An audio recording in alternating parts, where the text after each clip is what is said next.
한국은행 금융통화위원회가 1년 만에 기준금리를 동결했습니다. 지난해 4월 이후 7차례 연속 금리를 올렸지만 이번에는 동결입니다. 굳이 더 금리를 올려서 더 긴축적으로 가기보다는 지금 있는 수준에서 그 영향이 우리가 생각하는 물가 패스로 가느냐 이걸 한번 확인해 볼 필요가 있다는 점에서 저희가 든 거고요. 수출도 나쁘고 내수도 나쁘니 소득은 미미하고 사람들은 지갑을 닫았습니다. 그래서 실질 소비 지출은 4분기 연속 0%대입니다. 특히 나쁜 경기는 자영업자들이 제일 먼저 알게 되는데 우원석 기자가 그 현장을 돌아봤습니다. 서울 북과자동에서 인테리어 가게를 운영하는 김삼철 씨는 가게를 닫을 판이라고 말합니다. 해가 바뀐 지 2달 가까이 되지만 집을 고치기는커녕 꾸미려는 손님조차 없다는 겁니다. 금년에는 단돈 10원짜리 하나도 못 해봤어요. 아직 마서거리도 못 했어요. 지금까지 물어보러 온 사람 한 사람이 없어요. 저희도 가게 문 닫아야 할 것 같아요. 인근 공인중개업소도 사정은 다르지 않습니다. 이 정도 되면은 최소한 거래 한 5건 정도는 있어야 되거든요. 세만 조금 더 낮을 거라고 기대했었는데 지금 전무해요, 지금 거래가. 고금리와 집값 하락 영향으로 부동산 시장이 얼어붙자 관련 사업을 하는 자영업자들이 연쇄적으로 타격을 입은 겁니다. 다른 자영업자들도 손님이 줄어서 어렵다고 말합니다. 그동안 크게 오른 물가 때문에 실질 소득이 줄어든 소비자들이 지갑을 닫았기 때문입니다.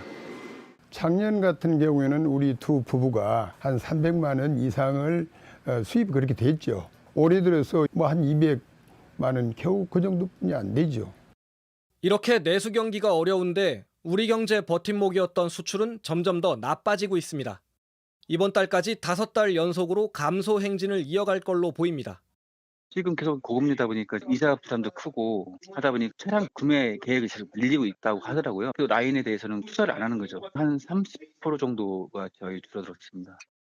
정부가 경기 둔화를 공식화할 정도로 안팎이 어렵지만 불안한 물가를 감안하면 앞으로 기준금리 결정을 앞둔 한국은행의 고민은 더 커질 걸로 보입니다. JTBC 오원석입니다. 네, 이번에는 금리를 동결했지만 여전히 높은 물가는 부담입니다. 특히 물가가 오르다 보니 싼 가격으로 서민들이 자주 찾던 가게들도 고민이 깊어졌습니다. 그래서 가격을 올리게 됐는데 잔술집이 술값을 올리는 대신 술잔 크기를 줄이는 식입니다. 그러다 보니 이들 가게를 찾던 손님들의 주머니도 더 힘겨워졌습니다. 이상엽 기자입니다. 막걸리 한 사발, 소주 한 컵에 1,000원. 잔술집에 붙은 낡은 현수막이 손님의 발길을 붙잡습니다. 손님 중엔 소득이 적은 노년층이 많습니다. 주로 보면은 노령연금 30만 원 나오는 거 고가족 쪽에 쓰는 사람들이거든 주로. 그러니까 먹기는 늘 먹어야 되는데 소주 한 병을 마시는 것도 버겁다고 합니다. 한 잔 먹고 싶은데 소주값 또 오른다고 해서 딴 데 식당 가면 소주 한 병에 5,000원, 6,000원 달랬는데. 잔술집은 술값을 올리지 않는 대신 술잔을 작은 걸로 바꿨습니다. 그런데도 잔술집을 찾는 사람은 늘었습니다. 술 한 잔 사 먹는 게 물 한 병 사 먹는 것보다 싸잖아요. 요새 물가도 올라가지고. 잔술집 근처 꽈배기 가게도 1,000원 표시를 붙여놨습니다. 가게 문을 연 뒤 한결같이 지켜온 가격이지만 기름과 밀가루 값이 크게 올라 수익이 예전 같지 않습니다.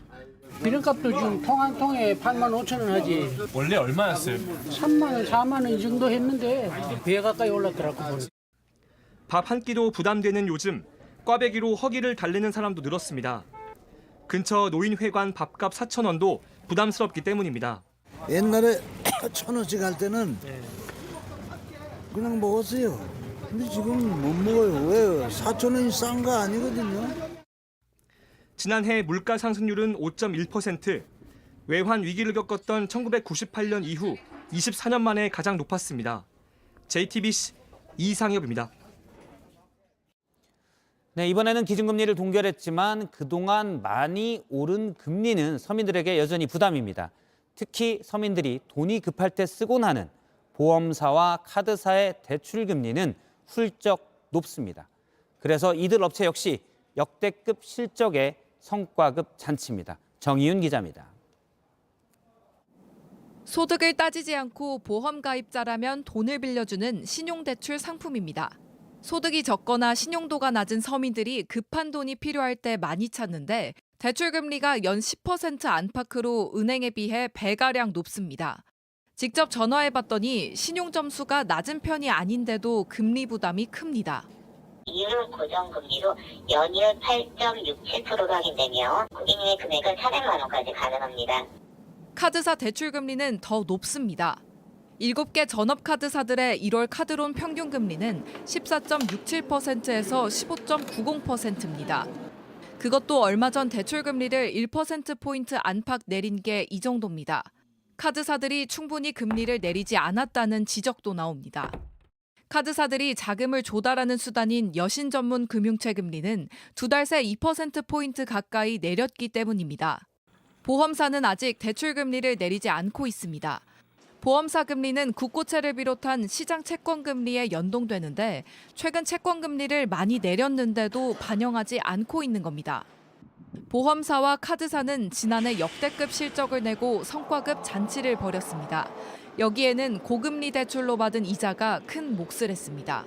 카드사와 보험사들은 내려간 시장 금리를 대출 금리에 반영하는데 시차가 걸린다는 입장입니다. JTBC 정희윤입니다.